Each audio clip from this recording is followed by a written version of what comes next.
bonsoir N'Djamena, bonsoir Lomé à Abidjan, bonsoir Bamako. Merci de votre fidélité à Radio Canal K en Suisse alémanique et à Radio Avoleté, la voix de la résistance du peuple togolais basée à Fribourg en Suisse.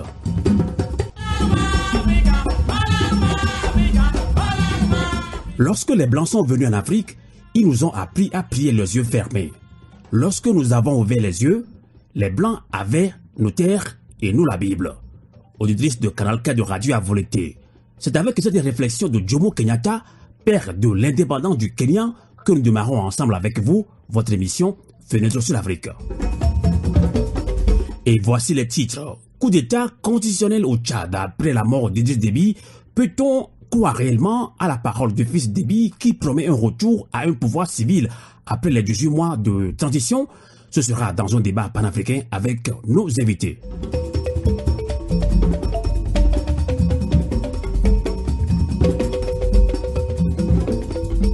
Au Togo, dans quelques jours et plus précisément le 27 avril 2021, le peuple togolais va commémorer 61 ans de son indépendance. Et depuis l'avènement de la démocratie en 90, quel bilan peut-on établir après plus de 30 années de lutte pour la démocratie et l'alternance sans succès? À quel niveau peut-on situer les responsabilités? Et justement, deux invités de la diaspora togolaise vont tenter de répondre à nos questions. Et merci de nous être fidèles sur le 3xW, canalk.ch et sur Radio Avoleté.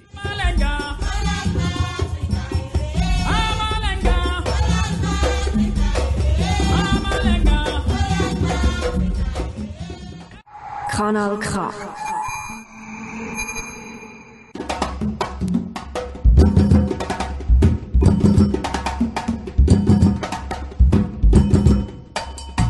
Amis panafricains de Radio Canal K de Radio Avoleté, rebonsoir. Les circonstances du décès d'Idriss Déby sont toujours floues. Officiellement, il est blessé au front sous les balles d'une rébellion du Front pour l'alternance et la Concorde FAC. L'homme vient de briguer son 6e mandat après avoir dirigé le Tchad d'une main de fer pendant 30 ans. Idriss Déby, un allié incontournable de la France dans le combat contre les djihadistes au Sahel, avait eu la lucidité d'attribuer publiquement à l'OTAN la responsabilité de l'insécurité au Sahel à cause du chaos libyen. Les Bleus courent également qu'Idriss Déby financerait comme Kadhafi en son temps des médias panafricains. Alors, comment comprendre que le même Idriss Déby qui combattait l'insécurité dans la région sahélienne africaine soit au même moment le chef d'orchestre du désordre dans son propre pays, opprimant allègrement son peuple et son opposition? Vu les conditions dans lesquelles il a pris les rênes du pouvoir, peut-on croire réellement à la parole du fils Déby qui promet un retour à un pouvoir civil à l'ordre constitutionnel après 18 mois de transition? Eh bien, amis panafricains de Canal K de Radio Avoleté, nous mènerons ces réflexions dans ce débat panafricain avec nos invités.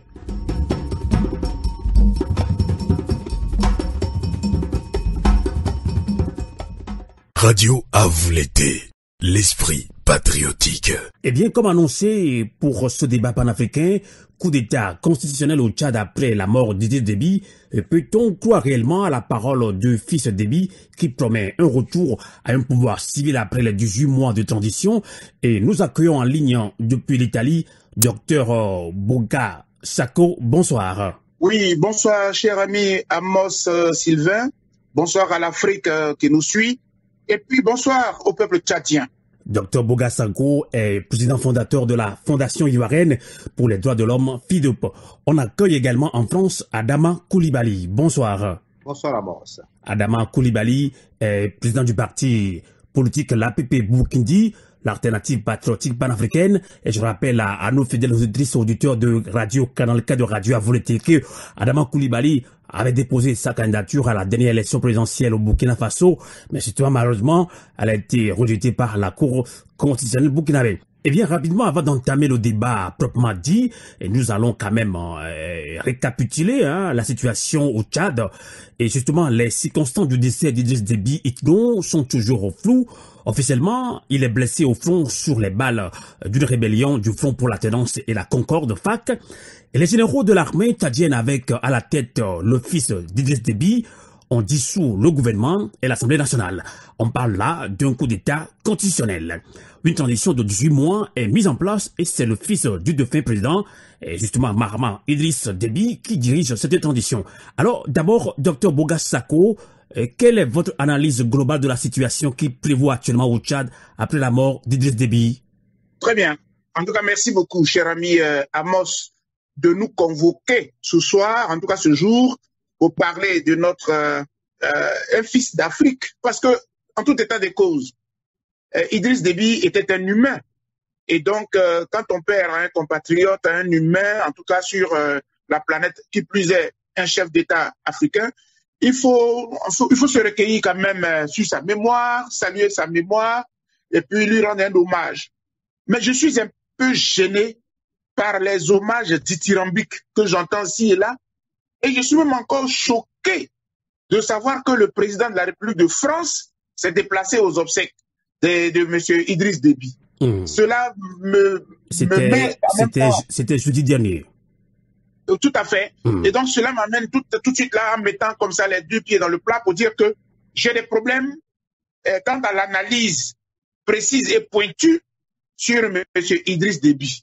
Tantôt on le considère comme un panafricaniste, on le présente comme un panafricaniste, on salue ses prouesses militaires, mais on oublie très vite qu'il a fait 30 ans au pouvoir et on oublie très vite qu'il était chef d'état-major de Hissène Habré, parmi les tortionnaires devant l'histoire. C'est pour cela que ce soir j'ai accepté de me retrouver sur la radio à vous l'été, la radio Canal K, pour dire ma part de vérité. Parce que pour moi, les principes, si on les instaure, il faut les respecter. La France, hélas, n'est plus un État des droits de l'homme.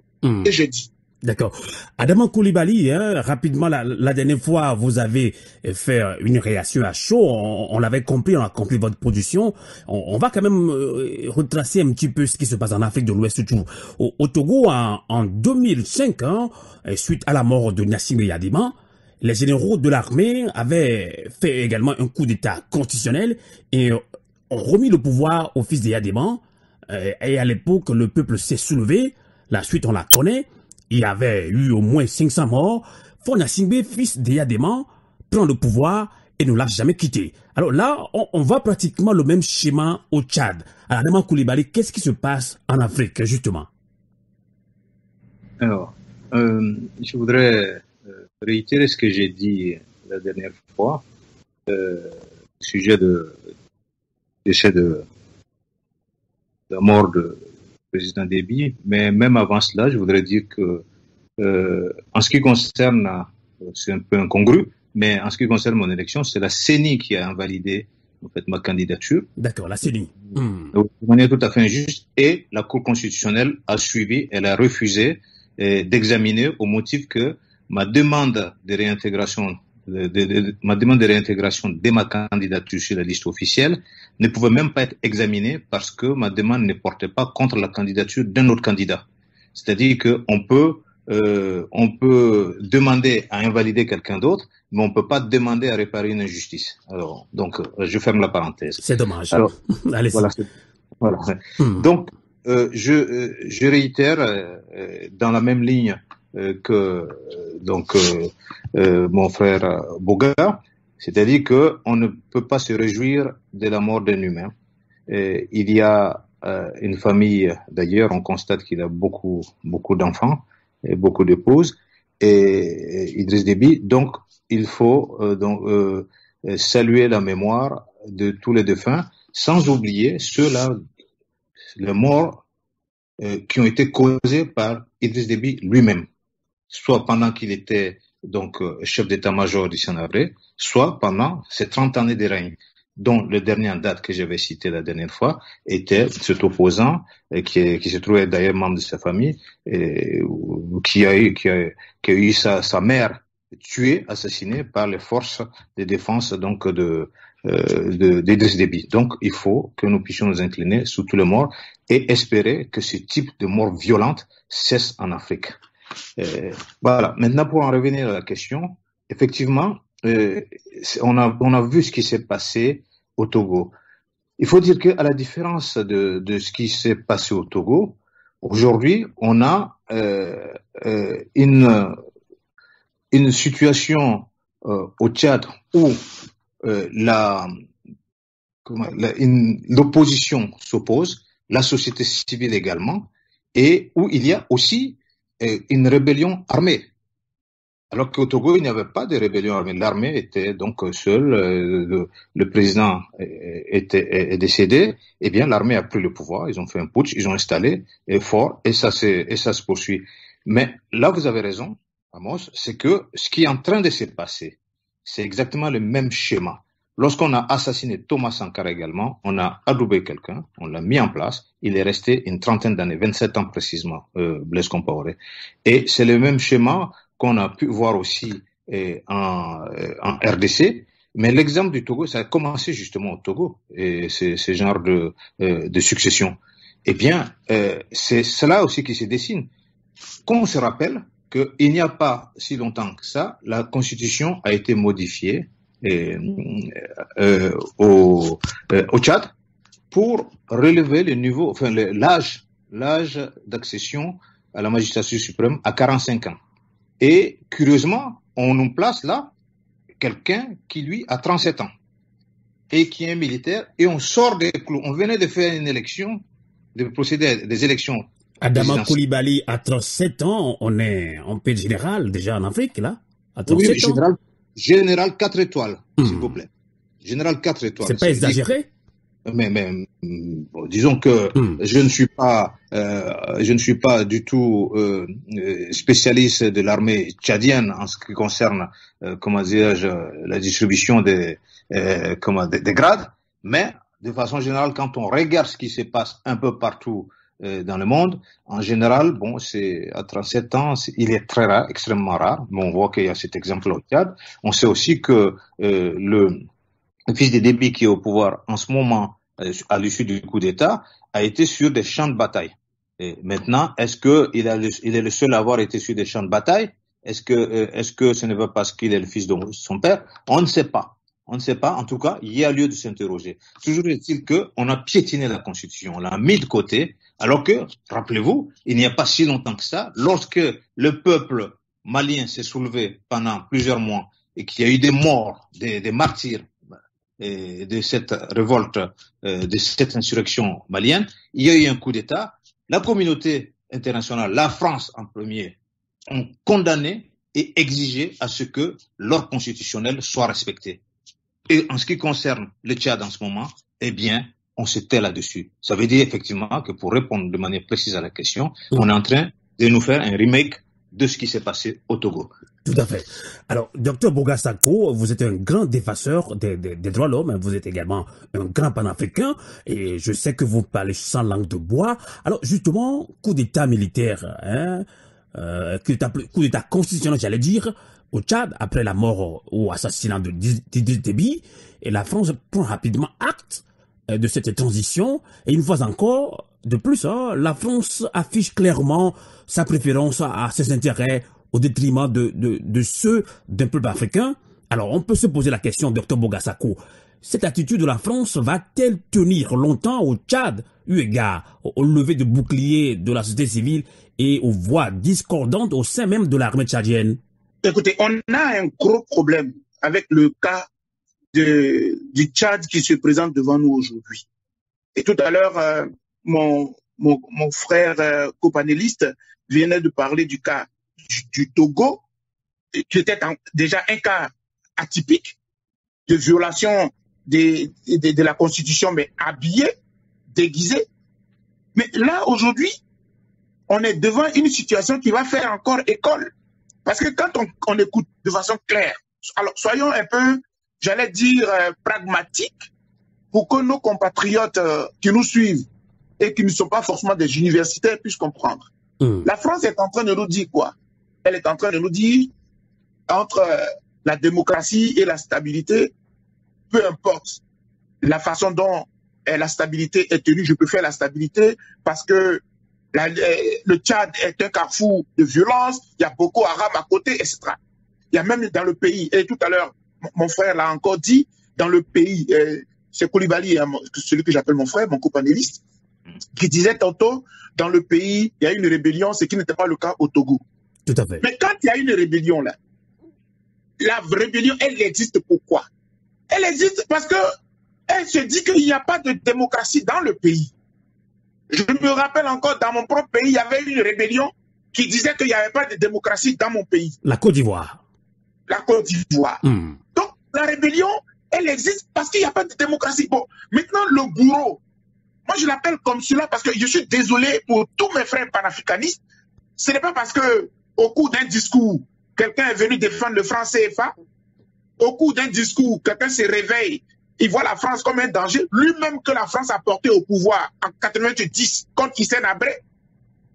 Celui que la France a utilisé se retourne après pour faire des discours enflammés du type panafricaniste et puis on lui décerne le trophée des panafricanistes. J'invite, depuis ce micro de Canal K, toute l'élite africaine à un colloque mondial panafricain pour que nous puissions définir les règles du panafricanisme. Si nous défendons la démocratie n'est pas à géométrie variable. Non, la démocratie, c'est la démocratie. Les principes sont les principes. Et si nous voulons être forts, de vrais panafricanistes, il faudrait que les règles que nous édictons, qu'elles soient appliquées à n'importe lequel des pays, quels que soient nos sentiments, nos amitiés avec un chef d'État ou un autre. Je suis écœuré et je suis choqué de voir certains amis panafricanistes intellectuels mais défendre Idriss Déby comme oui, il est au front, oui, il défend la patrie, etc. Non. Donc, Dr Bourgas, si je vous comprends bien, on ne peut pas attribuer le panafricanisme à Idriss Déby. Je ne peux même pas, parce que d'abord, le panafricanisme doit s'asseoir sur des valeurs. D'accord. Quelqu'un qui a violé les droits de l'homme, qui a été un tortionnaire, reconnu, c'est indiscutable. Il était le chef d'état-major de Hissène Habré. Si Hissène Habré est condamné à vie depuis le Sénégal par un tribunal africain, parce qu'il a près de... le nombre de familles endeuillées, c'est au moins, je n'ai pas le nom, mais c'est plus de 20 000 familles qui ont été endeuillées. C'est pour ça que l'Afrique unanimement a décidé de le juger et non pas de l'envoyer à la CPI. Vous ne pouvez pas venir prendre un tel monsieur, parce que quand il est coincé dans son propre pays, et qu'il est coincé par la France, il devient un anti-français. Il devient un défenseur du franc CFA. Il tient des discours. Non, cher ami, revenons sur terre. La France est en train de faire là le choix de la stabilité. Monsieur Hissène Habré a l'avantage d'avoir mis ses troupes et lui-même, sa propre personne, à la disposition de la lutte contre Boko Haram. Donc la France appuie sur lui plutôt que d'envoyer des hommes tous azimuts. On se concentre sur les hommes libyens et tchadiens pour aller combattre. Très bien. Maintenant, s'il est mort au combat, comme vous dites qu'il y a eu une rébellion, mais pourquoi on ne profite pas pour satisfaire toutes les parties? Moi, j'aurais aimé voir une communauté internationale qui vient dans le pays, qui se porte garante pour des élections, et puis on était en pleine élection. Je demandais aux juristes, quand on est en pleine élection, en pleine période électorale, et qu'un candidat vient à décéder, il y a un processus qui est mis en place pour que immédiatement on puisse reprendre l'élection en marquant un temps de deuil. En tout cas, dans les constitutions, je ne connais pas très bien la constitution tchadienne sur ce plan-là, mais les choses sont tout à fait claires. De toute façon, on sait très bien, selon leur article 30 là-bas, c'était le président de l'Assemblée nationale qui prenait le pouvoir. Pourquoi la France, au nom des valeurs de démocratie et des droits de l'homme, ne vient pas pour dire, bon, écoutez, le président est décédé, appliquons la loi, appliquons les tests. Nous-mêmes, on vient assurer la sécurité pour aider le Tchad, rebelle, calmez-vous, rébellion, calmez-vous, tout le monde. Bas la terre, il y a un décès, on l'enterre, après on organise les élections selon la Constitution. C'était pas beau ça.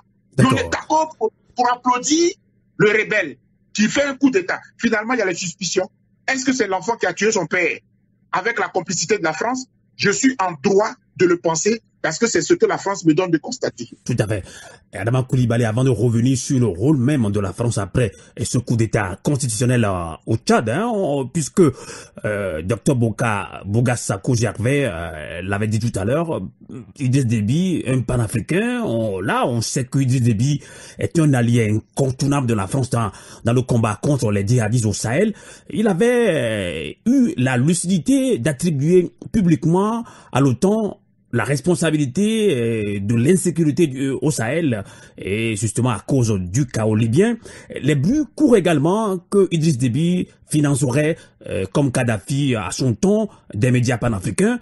Eh bien, on peut se poser la question, comme Dr Bourgas vient de l'évoquer, alors comment comprendre que le même Idriss Déby, qui combattait l'insécurité dans la région, sahélienne africaine soit au même moment le chef d'orchestre du désordre dans son propre pays, opprimant allègrement son peuple et son opposition.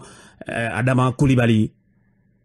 Alors, je voudrais d'abord préciser que pour moi, ce n'est pas un coup d'État constitutionnel, mais un coup d'État militaire. D'accord. Voilà. Oui, merci, oui. Je suis d'accord. Cela est sorti tout à l'heure de ma bouche, mais je me suis retiré. Voilà, bien sûr. D'accord. Je suis d'accord aussi. Okay. Et ensuite, je voudrais faire quelques précisions avant de répondre à la question. Oui. Alors, il faut dire que lorsque je parlais de la situation où il y a une rébellion, c'est pour dire que le cas tchadien n'est pas le cas togolais. Tout à fait. La rébellion, elle est là justement, et elle revendique, comme elle le dit, l'alternance et la concorde au Tchad. Donc elle dénonce justement la longévité donc antidémocratique du président Déby au pouvoir, et avec aussi les difficultés des populations que l'on constate. Alors, ce qui rejoint d'ailleurs ce qu'on a vu, ce qu'on constate dans d'autres pays, dans l'enclos français, France-africain, c'est-à-dire qu'il y a des élections, mais en fait qui sont truquées. On a vu des exemples au Burkina récemment, en novembre, où l'élection était franchement une mascarade, parce qu'il y avait beaucoup d'argent en jeu, beaucoup de corruption électorale. En Côte d'Ivoire aussi, en Guinée également. Bien sûr, j'en viens. Donc, je parle de l'exemple du Burkina. On a vu l'exemple, les deux exemples de la Guinée et de la Côte d'Ivoire, où la constitution, justement, a été piétinée, modifiée pour satisfaire un individu en Guinée comme en Côte d'Ivoire. Donc, c'est ce qu'on constate habituellement. Donc, quand c'est comme ça, on légalise la fraude, on légalise la dictature, et c'est pour ça que certains parlent de démocrature.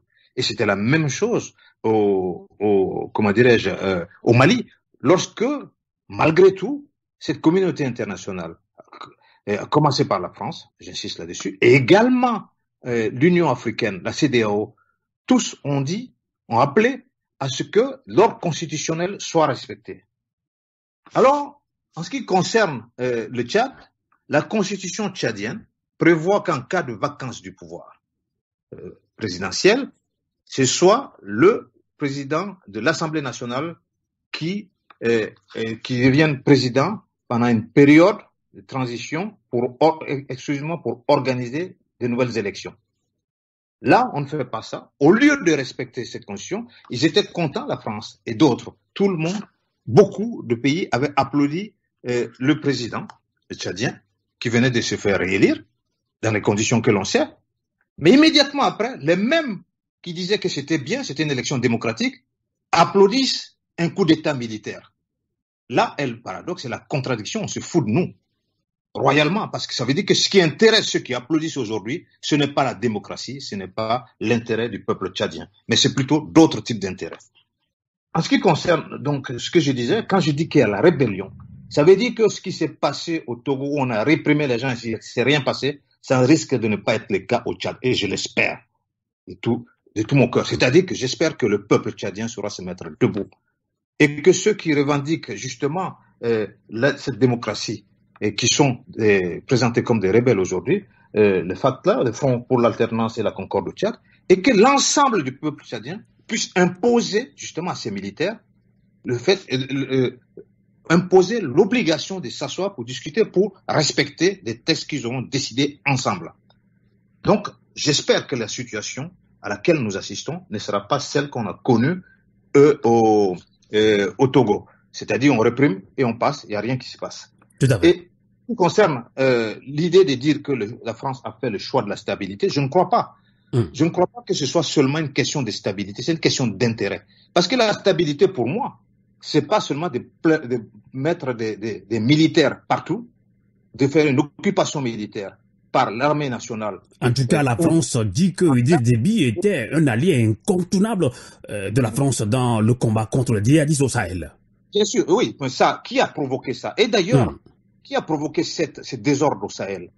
C'est la France et l'OTAN, c'est le président Sarkozy qui a décidé de détruire Kadhafi avec le soutien de l'OTAN et du président Barack Obama. C'est eux qui ont bombardé et qui ont assassiné Kadhafi. Et d'ailleurs, dans une interview, le président Personnam, le président Déby, avait dit. D'accord. Et c'est ce que je dis tout à l'heure, parlant du panafricanisme, parce qu'il a eu la lucidité d'attribuer publiquement à l'OTAN la responsabilité de l'insécurité au Sahel à cause du chaos en Libye. Est-ce que là, on peut pas dire qu'il est un panafricain?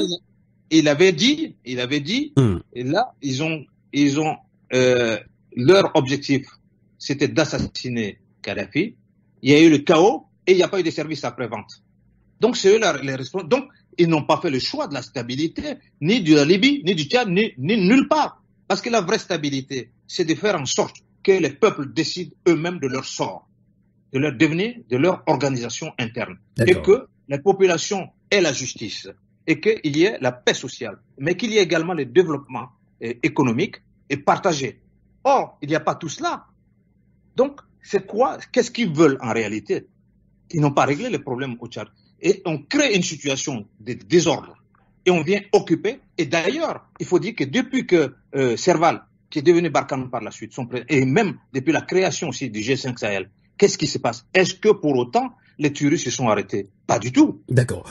Alors, c'est pour dire que aujourd'hui, ce n'est pas, on peut pas dire que c'est une question de stabilité. On nous invoque cette question de stabilité. D'accord. Et juste c'est de la poudre jetée aux yeux. Il y a d'autres intérêts. Maintenant, pour répondre, en ce qui concerne le président Déby, de son vivant, effectivement, il est réputé avoir financé des médias panafricains. D'accord. Il a eu le courage, en tout cas la lucidité, de dire publiquement ce que beaucoup d'autres chefs d'État qui sont dans la même situation ne disent pas. Lorsqu'il a dit, par exemple, que la France a manipulé la constitution de son pays pour le maintenir, et lors de la dernière élection, est-ce que c'était de la démagogie qu'il faisait? Il a dit que, au cours d'un meeting, que Tombal Bay a été assassiné parce qu'il s'est opposé à des intérêts français. Notamment, il a accordé à une compagnie américaine des droits, un contrat contre, justement, Elf à l'époque. Et c'est pour ça qu'il a été assassiné. Il a dit, il faut ils arrêtent de piller l'Afrique. Ensuite, je viens de donner l'exemple au cours duquel il a dit, il a parlé du cas libyen. Donc, par rapport à tout ça, il faut aussi remarquer que c'est l'armée tchadienne aussi qui a été très présente sur des terrains de lutte aussi, au Tchad même, mais également en dehors du Tchad, très souvent où ils ont perdu beaucoup d'hommes. De ce point de vue, c'est un personnage quand même qui est difficile à cerner. Parce que ce que l'on peut lui reprocher, c'est la répression et puis la longévité au pouvoir. Blaise Compaoré l'a fait aussi au Burkina. La France l'applaudissait, Compaoré. La France applaudissait aussi, comment dirais-je. D'accord. Par contre, beaucoup d'autres, Compaoré par exemple, qu'est-ce que lui il avait exporté? C'était le désordre. Comment dirais-je, au Libéria, les désordres en Sierra Leone et en Côte d'Ivoire. Tandis que là, c'était la situation inverse en ce qui concerne Déby, lorsqu'il a envoyé, pour aller soutenir. Maintenant, c'est très confus. Je pense que en réalité, c'est au peuple de ne pas seulement regarder les gouvernements, mais de se mettre en situation. On va voir si Dr Bouga Sako est d'accord avec vous, lui un peu radical sur la production du panafricanisme qu'on peut attribuer à Idriss Déby. Dr Bouga Sako, il a beaucoup que Idriss Déby, de son vivant, financerait comme Kadhafi à son temps des médias panafricains. Est-ce que ça ne suffit pas d'attribuer à Idriss Déby qu'il est un panafricain? Non, moi vous savez très bien, mon cher Amos Sylvain, et même mon cher Koulibaly. D'ailleurs, j'ai une affinité avec Koulibaly puisque on est tous deux quand même des militants des droits de l'homme, même si il a affirmé sa politique. De toute façon, j'ai écrit des livres dans lesquels je démontre très clairement que entre le militantisme pour les droits de l'homme et la politique, en réalité, c'est pratiquement blanc, bonnet, bonnet blanc, puisque c'est lorsque les politiques font des faillites, voilà, de gouvernance, que les droits de l'homme sont violés. Donc, à la vérité, un militant des droits de l'homme, il s'attaque au système politique. Et très vite, on le prend pour un opposant. Mais bref, il entre le dire et puis franchir le pas, c'est autre chose. Donc, je le dis pourquoi? Parce que Vous savez, moi, je ne peux pas applaudir, même si on me demandait d'analyser aujourd'hui Kadhafi, Kadhafi a posé des pas pour l'Afrique qui doit bouger. Mais ça ne suffit pas pour faire de cet homme un grand panafricaniste. Parce que moi, mon problème, à la base, c'est que dans le pays où tu es roi, où tu es président, quelle est la valeur, quelle est la place des droits de l'homme dans ton propre pays? Quelle est la considération que tu donnes à tes propres citoyens? On va partir de là, parce que est-ce qu'un panafricaniste, c'est celui qui vante les mérites de l'Afrique, alors que dans son propre pays, il fait souffrir ses opposants, il les prend, il les enferme, il les torture. Tous ses opposants sont dehors. Demain, vous allez me dire que, comment dirais-je, au Rwanda, Kagame était panafricaniste. Vous allez me dire ça demain. Donc finalement, c'est pour cela que, cher ami Amos, je dis que ça va être thèse contre thèse. Parce que moi, ma thèse, elle n'est pas celle-là. Ma thèse, c'est que pour être un bon panafricaniste, il faut d'abord respecter ton propre citoyen sur ton territoire où tu es président de la République. Donc, Dr Boga Sako, je pense que des fois, certains chefs d'État, quand ils sont un petit peu, entre guillemets, dans la merde, ils se disent panafricains. Mais c'est ça le drame, en fait. Et tel est mon discours.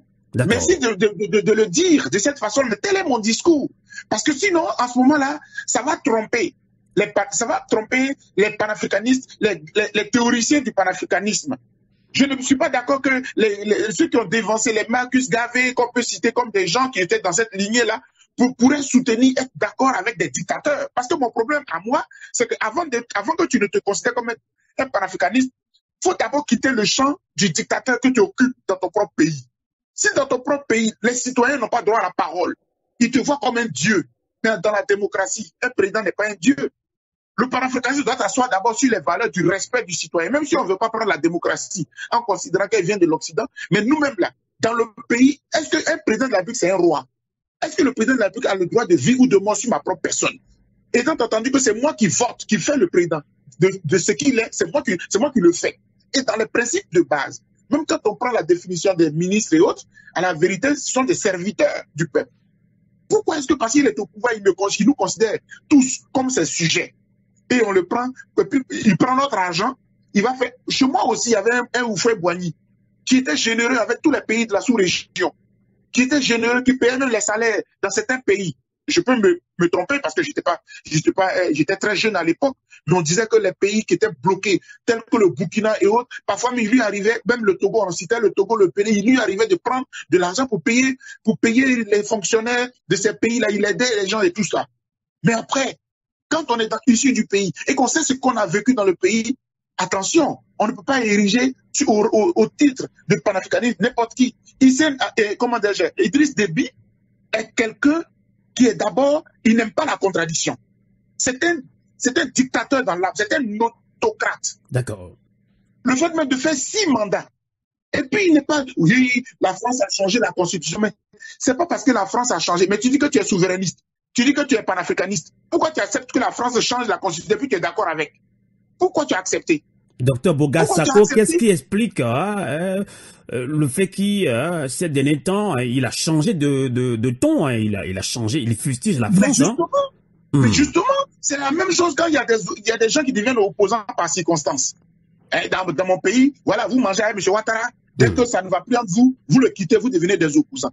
Avec ces gens-là, il faut leur ouvrir les bras. Pour nous qui nous battons depuis 10 ans d'exil contre ce régime de Ouattara, mais maintenant, il faut faire attention avec ceux qui vous rejoignent dans l'opposition de façon circonstancielle. C'est la même chose qu'ils disent depuis, quand ça ne va pas avec la France, quand leur amitié, parce que c'est la France qui l'a placé, quand un moment donné, il veut prendre son autonomie, il est trop torsionnaire à l'intérieur, et que la France lève le petit doigt, il commence à s'opposer. Et je vais terminer par là. On a tous suivi, il y a quelques années, on a tous suivi le dossier de l'ONG Zoé. Je crois que c'est comme ça que cette ONG s'appelait. Elle était allée prendre des enfants libyens pour venir les placer en France comme étant des enfants adoptés. Cette ONG était allée en Libye, au Tchad, et elle avait pris un certain nombre d'enfants, et la justice en était saisie.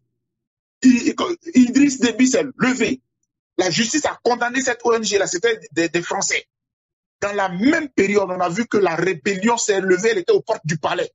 il a fallu que la France lui fasse un chantage. Il a cédé. Je dis pas dans les jours qui ont suivi, hein, le même jour, les heures qui ont suivi, les rebelles se sont calmés, Idriss Déby a été libéré et les membres de l'ONG Zoé ont été rapatriés en France. Voici le chantage dans lequel on se trouve en permanence. Et après, maintenant, on va venir dire il est panafricaniste. Donc, dans ce cas-là, tout le monde est panafricaniste. Dans ce cas-là, on peut faire 6 mois. Docteur Boga, je pense que vous voulez dire aux peuples africains d'avoir un esprit de discernement. On doit discerner le vrai du faux. Absolument, il faut un esprit de discernement et puis il faut les règles. Moi, vraiment, et ça, c'est mon message que je veux lancer à tous à toutes les. Et puis, je mets quiconque au défi. Je suis même prêt pour qu'on organise un colloque. Nous allons nous dire les vérités. Parce que souvent, quand on est panafricaniste, tantôt on dit oui, il ne faut pas qu'on prie les dieux. Tantôt, il ne faut pas qu'on prie on applique la démocratie. Et on n'a pas encore tracé les bases de notre démocratie à l'africaine. On n'a pas tracé les règles. Donc, tant qu'on n'a pas défini des règles pour nous-mêmes africains, appliquons les règles qui sont universelles. La démocratie, elle est universelle. Les droits de l'homme sont universels.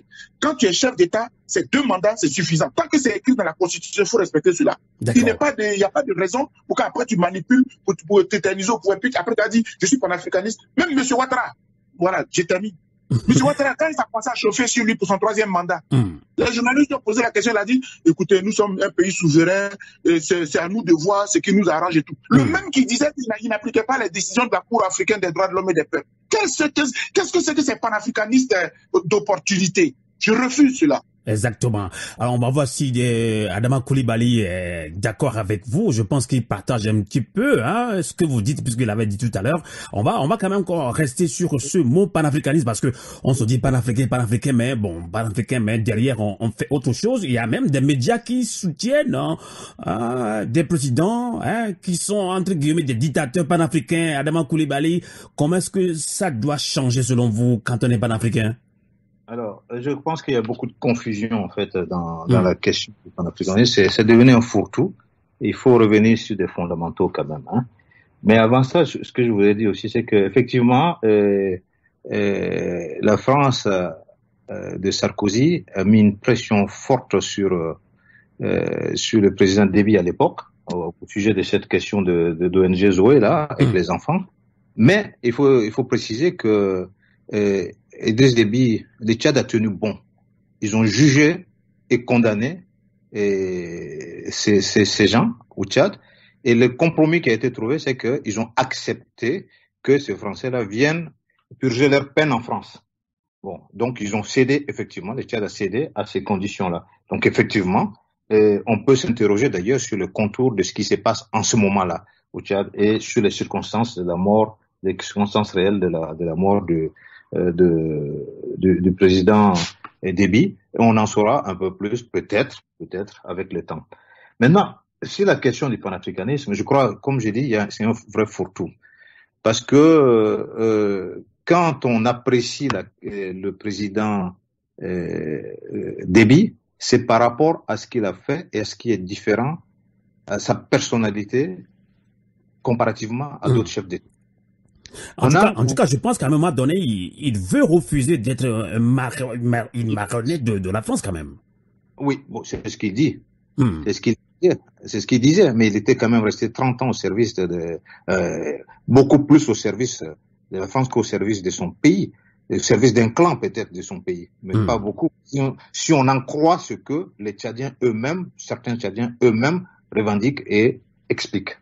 Donc, là-dessus, je disais que lui, c'est un soldat qui allait sur le terrain. Dans beaucoup d'autres de nos armées, ou qui n'ont pas connu la guerre, mais quand il y a des situations de guerre, ou en tout cas de terrorisme, en tout cas de guerre, quelle que soit la nature de la guerre, certains préfèrent envoyer les soldats du rang. Quand ils sont capitaines, déjà, ils veulent même plus y aller sur le terrain. Tandis que c'était pas le cas du tout d'Idriss Déby, qui lui-même a été chef d'état-major, ensuite rebelle. Et ensuite, et en tout cas, c'était des montages peut-être, en tout cas, il disait, il était dit qu'il allait sur le terrain de bataille. Lui-même revendiquait cela. Donc, dire ça, et dire aussi qu'il a financé d'autres personnes. Kadhafi a financé, Compaoré a financé, aussi Kadhafi a financé beaucoup de rébellions, de tentatives de coup d'État, et ça a donné par la suite la rébellion en Côte d'Ivoire, et puisque le coup d'État avait échoué, puisque c'était ça au départ. Mais il y a eu des financements d'autres personnes, de Compaoré, de Kadhafi et d'autres personnes. Est-ce que pour autant on va dire que c'est ça le panafricanisme? C'est réducteur. Donc, on voit bien que même dans ces conditions-là, on pourrait dire que les puissances étrangères qui financent aussi des médias dans nos pays ou qui financent des rébellions ou des partis politiques sont panafricanistes ou quoi? Non, il faut faire attention. Le panafricanisme a une histoire. L'Afrique a été divisée, d'abord martyrisée par les deux formes d'esclavage, arabo-berbère, et ensuite l'esclavage, la traite esclavagiste, et qui a dispersé l'Afrique, d'abord par sa population qui est partie. Ensuite, il y a eu la colonisation, le partage, le découpage de l'Afrique. La colonisation qui a divisé géographiquement également le continent. Il y a eu des travaux forcés. Il y a eu la prise forcée, la capture forcée d'Africains pour aller faire les deux guerres. Donc, l'Afrique a été martyrisée, l'Afrique et les Africains ont été martyrisés plus que quiconque à travers le monde. Donc, les panafricanistes, qu'est-ce qu'ils voulaient? On a cité Garvey tout à l'heure. Garvey, qu'est-ce qu'il voulait? C'était justement créer les conditions pour le retour sur le continent, justement, des afro-descendants et de tous les Africains. Et maintenant, par la suite, il y a eu quand même, on va pas faire un cours d'histoire sur le panafricanisme, mais il y a eu, par exemple, Nkrumah qui était chef d'État et qui, lui, a proposé l'unité politique de l'Afrique avant toute autre chose. Tandis que Nyerere, lui, avait plutôt une autre conception, c'est-à-dire qu'il fallait d'abord le développement avant de faire l'unité politique. Mais donc, il y a eu toute une histoire. Nkrumah a été dégagé parce qu'il était trop de gauche, il était trop proche, parce que c'était le temps de la guerre froide aussi, il faut pas oublier ça. Donc, il faut repartir vers ça. Nous, qu'est-ce que nous faisons en ce moment? J'invite d'ailleurs mon frère Boga à s'intéresser, s'il n'est pas déjà là, dans la dynamique panafricaine. Nous avons mis en place une dynamique panafricaine qui essaie justement de réfléchir et pour créer une véritable dynamique qui regrouperait justement tous ceux qui sont intéressés par la question du panafricanisme et du contenu que nous allons y mettre. Et c'est ça qu'on travaille. C'est pour ça d'ailleurs que nous avons créé un parti qui s'appelle Alternative Patriotique Panafricaine. Et Burkindi veut dire dignité. C'est intégrité. Et Burkindi, justement, c'est à partir de là que Thomas Sankara a proposé le nom Burkina Faso, la terre des hommes honnêtes ou des hommes intègres, comme on voudrait. En tout cas, la question du panafricanisme, c'est non seulement retrouver l'unité de l'Afrique, premier point, mais également rassembler tous les Africains, les afro-descendants et la diaspora africaine. Parce que nous avons une diaspora au monde. Et si nous arrivons à réunir tout cet ensemble, eh bien, l'Afrique sera debout, retrouvera sa fierté. Ce que je voudrais dire, la démocratie n'est pas universelle. Ce n'est pas un concept. Elle a été imposée. C'est un concept purement occidental qui a été imposé. Et la démocratie n'est pas synonyme forcément de valeurs humanistes. Puisqu'on on l'a vu, on nous dit que il y a la démocratie en Côte d'Ivoire. On félicite le président qui a été élu dans les conditions que nous avons. Je voudrais dire que longtemps avant la Déclaration universelle des droits de l'homme, l'Afrique, notamment l'Empire Mandingue, n'avait pas cette démocratie à l'occidental, mais elle était très démocratique, très humaniste. Pourquoi? Parce qu'il y a eu la charte de Kourgan-Fanga. Et c'est la première charte au monde qui montre l'importance de l'organisation sociale, du respect de la dignité humaine, du respect des droits des enfants, des droits des femmes. La première fois qu'on ne dise pas qu'en Afrique, il n'y avait pas les droits, on ne considérait pas les femmes. Des droits des femmes. Et qui considérait également l'importance de la paix sociale. Et voilà pourquoi le Sonankouya a été inventé. La parenté à plaisanterie qu'on retrouve encore dans l'espace d'influence de l'Empire mandingue aujourd'hui, et un peu partout. Donc là-dessus, l'universalisme de l'humanisme a été mis en avant par les Africains bien avant les autres. Et si on va plus loin encore, c'est l'Empire, c'est l'Égypte antique. Dans l'Égypte antique, il y avait une organisation formidable de la société. Et ça, c'était des Africains noirs qui gouvernaient à ce moment-là. Donc là-dessus, on est venu nous imposer une conception occidentale en disant la démocratie, c'est comme ça, c'est le vote, c'est ceci, c'est là, alors qu'on tronque le vote. Donc là-dessus, il y a la carapace et il y a aussi le contenu, ce qui importe. Tout à fait. Je pense que docteur Boga Sako, vous écoutez bien. Comment? Je pense que Dr Boga Sako vous suit très bien et je pense qu'il veut y ajouter quelque chose, Dr Boga Sako, par rapport au panafricanisme, sinon on peut avancer dans ce débat. Oui, non, mais bien sûr, non. Sur les questions, on est tout à fait en phase. Hein. D'accord. Mon frère Koulibaly et moi, c'est sur la question de l'universalisme ou bien de l'universalité du concept de démocratie et même des droits de l'homme. Je suis aussi d'accord avec la charte du Mading qui vient aujourd'hui démontrer, moi d'ailleurs, la plupart des conférences que j'ai faites ici en Europe et aux États-Unis, j'ai bien expliqué que, à la vérité, les droits de l'homme ce sont des valeurs innées qui se trouvent en tout être humain. Mais on reconnaît que les Occidentaux les ont théorisés. Le problème, c'est cela. C'est-à-dire que tout ce que nous disons, tout ce que l'Afrique avait, dès les temps où nous, on n'avait pas l'écriture, alors qu'on l'a inventé, mais on n'a pas eu le temps de la théoriser. Et les Occidentaux qui aiment toujours s'approprier les valeurs et les rendre, les commercialiser à travers le monde, parce que c'est eux qui sont les plus puissants, les plus forts. Et donc, quelque part, ils se les approprient. Sinon, je suis tout à fait d'accord, puisque la charte du Mandin, finalement, on est au 12e ou au 13e. Mais ce que je voulais pouvoir dire, c'est que jusqu'à ce que les panafricanistes ne s'asseyent pour écrire ou bien pour adopter un principe selon lequel les Occidentaux font la limitation des mandats à 2. Et même dans les principes de la démocratie, on a intégré cette valeur-là. L'alternance au pouvoir, c'est écrit noir sur blanc. Ça fait partie dans l'esprit et dans la lettre de la démocratie, ça fait partie des valeurs. L'alternance au pouvoir. Et donc, si nous, Africains, qui sommes habitués de façon traditionnelle à des pouvoirs statiques, dirigés par des rois, qui peuvent faire 30 ans, qui peuvent faire 50 ans, mais qui ne sont pas, mais tant que ceux-là ne sont pas des violateurs des droits de l'homme, des dieux sur terre, par exemple, il faudrait qu'en ce moment-là, nous, notre élite, parce que ce que nos ancêtres ont fait, ce que nos parents ont fait, le monde évolue. Nous, on est allé à l'école occidentale et puis on s'est frotté à l'Occident. Donc, on peut regarder cela et puis venir améliorer ce qui existe chez nous pour dire que nous, chez nous en Afrique, la limitation des mandats n'est pas un problème. Tant que le monsieur respecte les principes et qu'il a un charisme qui peut profiter au pays, créer une stabilité pour que le pays avance, on peut le faire. Par exemple, chez vous au Burkina Faso, vous avez le Moro Naba, qui n'est même pas un roi, qui n'est pas un gouvernant, mais il est un garant moral. Mais ça existe aussi en Angleterre, où il y a la reine qui est aussi important. Donc, on a des valeurs qu'on peut mettre aussi en exergue chez nous, mais aussi longtemps qu'on n'a pas théorisé cela, qu'on n'a pas mis cela comme des canevas universels pour toute l'Afrique.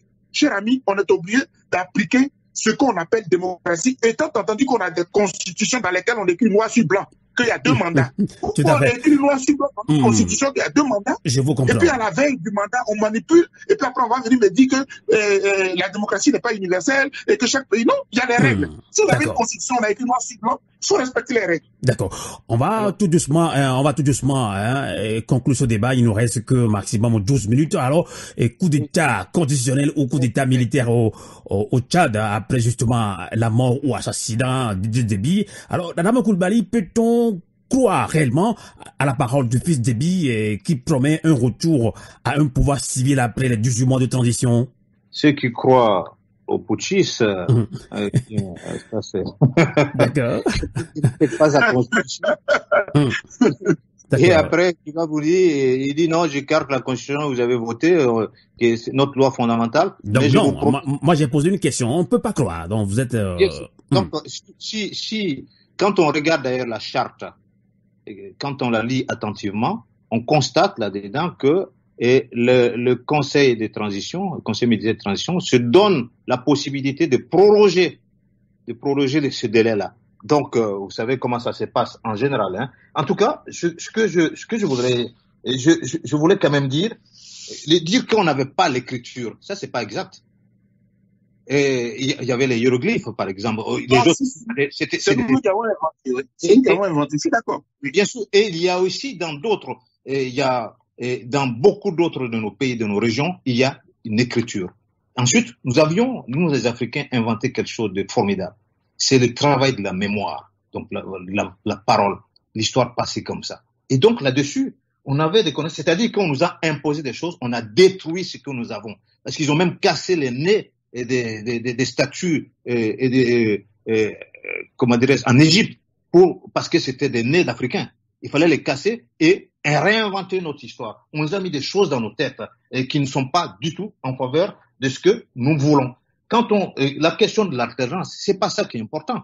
Parce que ça, c'est certes, si on a décidé ça, Mais le problème, c'est qu'on met ça comme principe, l'alternance, en pensant que ça va changer les choses. Depuis les indépendances. On fait, dans les pays où cela est appliqué, on voit pas forcément de progrès au niveau social. Pourquoi? Parce que on manipule justement les élections. On dit, il y a une alternance, on met 2 nouvelles personnes avec les mêmes politiques, si ce n'est pire. Or, ce dont il s'agit, c'est de faire en sorte que, comme nos anciens l'avaient pensé, qu'il y ait des valeurs fondatrices et des valeurs fondamentales de la société et qui persistent aujourd'hui d'une certaine manière. Là, lorsqu'on parle du Moro Naba au Burkina, il n'y a pas que le Moro Naba. C'est certes celui qui est le plus connu parce que les Mossi représentent la moitié de la population burkina, mais c'est la chefferie traditionnelle de façon générale qui représente un repère. Un repère pour ceux qui n'ont pas oublié d'où ils viennent. Donc, ce repère-là, c'est quoi? À travers cette chefferie traditionnelle, ce sont des gardiens de nos valeurs traditionnelles. Et ces valeurs-là, dans ces valeurs, on disait, il faut faire en sorte de ne pas être, comme on dit en Bambara, en Djoula, Yeralombali. C'est-à-dire, il ne faut pas devenir quelqu'un qui s'ignore. Et c'est ce que les Grecs sont venus apprendre en Égypte. C'est-à-dire, et Socrate a dit, donc, connais-toi toi-même. C'est ça qu'on nous apprend d'être gamin. Je vais devoir vous couper, Adama Coulibaly, puisque vous allez conclure après, vous pouvez continuer votre développement dans la conclusion de ce débat panafricain. Et justement, on parle de coup d'État, on parle de coup d'État militaire, coup d'État constitutionnel. Alors, Dr Boga Sako, vous allez conclure également ce débat panafricain. Alors, peut-on croire réellement à la parole de Idriss Déby, du fils d'Idriss Déby, qui promet un retour à un pouvoir civil après les 18 mois de transition? Adama Coulibaly n'y croit pas. Alors vous allez conclure également quelles leçons les peuples africains épris de paix et de liberté doivent tirer de cette situation actuelle au Tchad. Dr Boga Sako. Oui, merci beaucoup. Je pense que là, ce jour, nous avons commencé à jeter les bases d'une belle réflexion en tant qu'élite, en tant que cadre, en tant qu'intellectuel, en tant que panafricaniste qui pensons à une Afrique qui doit évoluer. Et tenez-vous bien, personne parmi nous ne viendra imposer des règles du panafricanisme à un autre. Il faudrait que nous nous affrontions. Ça va être des thèses contre thèses pour que nous puissions, dans la confrontation de nos thèses, faire ressortir une thèse qu'on va rendre universelle pour tout le continent africain, en tout cas unanime pour tout le continent africain. Pour conclure ce débat, je voudrais pouvoir dire que, de mon point de vue, le fils de Idriss Déby, mais il ne respectera rien dans les engagements qui ont été écrits dans leur charte de ce conseil ou bien de ce comité militaire de transition. Donc vous pensez qu'il va s'accrocher au pouvoir et aider par la France? Et il est aidé par la France déjà. Attendez, il y a un putschiste qui reçoit le président français et qui vient lui dire, nous soutenons la transition. Nous sommes d'accord avec une transition qui fait un coup d'État. À partir de là, mais vous êtes en train de dire à ce jeune homme-là, tu peux rester autant que tu veux, tant que tu fais ce que nous on te demande.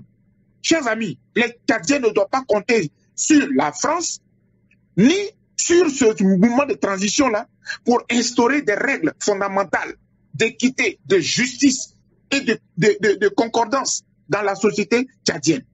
De mon point de vue, la mort du Idriss Déby, une mort n'est jamais salutaire, elle peut être regrettable, surtout qu'elle vient dans les conditions que l'on connaît. Mais qu'est-ce qu'on devrait tirer de cette malheureuse circonstance? Il faudrait qu'à partir de là, même dans la famille d'Idriss Déby, où il y a des conflits en interne de succession, son propre cousin est dans la rébellion. Et puis dans le pays, il n'y a pas de justice, il n'y a même pas d'opposant. Il y a un jeune homme qui était émergent, un opposant émergent. C'est à cause de lui qu'il a fait monter la limitation de l'âge là à 45 ans pour empêcher ce jeune homme là d'émerger. Donc tant que ce sera un clan qui sera au pouvoir depuis 30 ans pour continuer, ça ne profite pas à la société et ça crée toujours des conflits. Chers amis, je vais parler aux Africains. Écoutez, nos aînés, beaucoup parmi eux ont fait des erreurs. Peut-être que Idriss Déby par moment veut se racheter. Peut-être que même j'ai vu aussi le même discours contre le franc CFA de Idriss Déby. J'ai vu aussi le président Condé de la Guinée le tenir. Mais Condé, ça a été la grande déception. Voilà un opposant qui depuis longtemps il est opposant, il arrive au pouvoir et puis il manipule la constitution pour faire un troisième mandat. Et puis vous allez venir me dire, oui, cher ami, ma conclusion c'est que moi, ce sont les droits de l'homme. Et les droits de l'homme, là, ce n'est pas les Blancs qui m'ont enseigné les droits de l'homme. Je ne suis pas allé en Occident pour apprendre les droits de l'homme. Parce que je sais qu'on a des valeurs en Afrique et tout ça, je l'ai appris chez moi, dans mon continent, dans mon pays et dans ma sous-région avant de voyager en France et aux États-Unis. Je voudrais qu'on respecte les citoyens. Pour moi, ce que je sais, c'est qu'un président n'est pas Dieu. Les chefs, les dictateurs, c'est une autre époque. Notre génération voudrait que chaque citoyen compte. Parce que c'est mon vote qui fait Idriss Déby, c'est mon vote qui fait Ouattara, c'est mon vote qui fait n'importe quel président. Malheureusement, ce n'est pas le cas. Parce qu'on vole mon vote et on va truquer les pour que ces gens-là demeurent au pouvoir. Il faut que l'Afrique se lève. Voilà, moi c'est vraiment ma conclusion et jusqu'à preuve du contraire, pour moi, Idriss Déby n'est pas un panafricaniste parce qu'il n'a pas été un président qui respecte les droits de l'homme, il n'a pas respecté les droits des Tchadiens, il a instauré une gabégie, une autocratie, il a pillé son pays et voilà la preuve, c'est son fils qui prend la relève. Je ne suis pas d'accord avec ça, juste été Tchadien que je me serais levé. Et je l'ai dit. On peut comprendre votre indignation, docteur Gervais Bogassako, merci beaucoup. Je rappelle que vous êtes le président fondateur de la Fondation ivoirienne pour les droits de l'homme, FIDOP, et je pense que on se retrouvera pour d'autres débats panafricains. Alors, Adama Coulibaly, vous allez également conclure ce débat. Coup d'État militaire, coup d'État constitutionnel au Tchad, justement après l'assassinat ou la mort de Idriss Déby. Son fils prend la tête de la transition de 18 mois. Vous l'avez dit, on ne peut pas compter sur le fils de Idriss Déby qui va s'accrocher au pouvoir avec l'aide de la France, comme l'a dit Dr Bogassako. Alors que Dieu a fait concrètement les peuples africains? Quelles leçons les peuples africains et plus de paix et de liberté doivent-ils tirer de cette situation actuelle au Tchad? Adama Coulibaly. Comment dire, la France apporte une fois de plus qu'elle est parfois incohérente. Et comme disait le général de Gaulle, la France n'a pas d'amis, elle a des intérêts. Donc les Africains doivent savoir où se situent également leurs intérêts. Donc c'est ça qu'il faudrait. Et on constate aussi que l'Union africaine n'est pas différente de l'OUA. C'est un machin qui est financé par comment dirais-je, par l'Union européenne et par d'autres fonds. Adama Coulibaly, pourtant, ces chefs d'État sont très intelligents. Ce sont des Africains qui sont allés à l'école, entre guillemets, des Blancs. Bien sûr, bien sûr. Et justement, et c'est ça le danger. Et c'est ça le risque. Qu'ont-ils appris là-bas? On a l'impression qu'on leur a changé de cerveau pour qu'ils ne servent exclusivement que des intérêts extérieur. Donc, vous voulez dire que beaucoup de chefs d'État africains n'aiment pas leur peuple, alors? Eh ben, il faut croire. Sinon, ils se comporteraient différemment. Parce que quand on est élu, quand on est chef d'État, on est chef d'État d'un pays pour s'occuper de la population de ce pays et défendre le territoire de ce pays-là. Tout comme Emmanuel Macron veut tout donner à la France. Bien sûr. Et là, est-ce que les Africains peuvent se permettre, s'il y a une situation compliqué ici, est-ce que les Africains peuvent se permettre de venir ici et dire à la France qu'elle doit faire?